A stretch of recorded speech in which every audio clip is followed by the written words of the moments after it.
যে সমস্ত ব্যাপারটাকে সরকার আড়াল করতে চাইছে। আমরা শুনলাম ক্রীড়ামন্ত্রী তিনি পদত্যাগ করতে চেয়েছেন।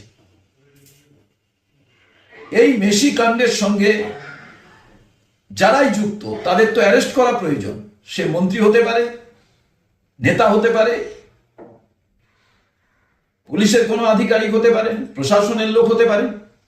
কারণ বাংলার ফুটবলের যে সম্মান, কলকাতা ফুটবলের যে ইতিহাস, সেখানে যে কলঙ্কজনক অধ্যায় আমরা দেখলাম, তা থেকে মুক্ত হতে হলে আমার মনে হয় কঠিন পদক্ষেপ সরকারকে নেওয়া প্রয়োজন এবং মাননীয় মুখ্যমন্ত্রীকে সেই ব্যাপারে সিদ্ধান্ত গ্রহণের আবেদন জানাব।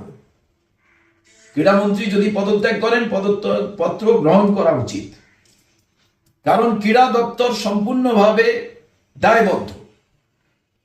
বাকি তো উদ্যোক্তা, বাকি যারা যুক্ত ছিলেন তাদের বিষয়ে তো সরকার ভাববেন, কিন্তু শুধু পুলিশকে বলি করে আমার মনে হয় এই কলঙ্ক ধামাচাপা দেওয়া যাবে না।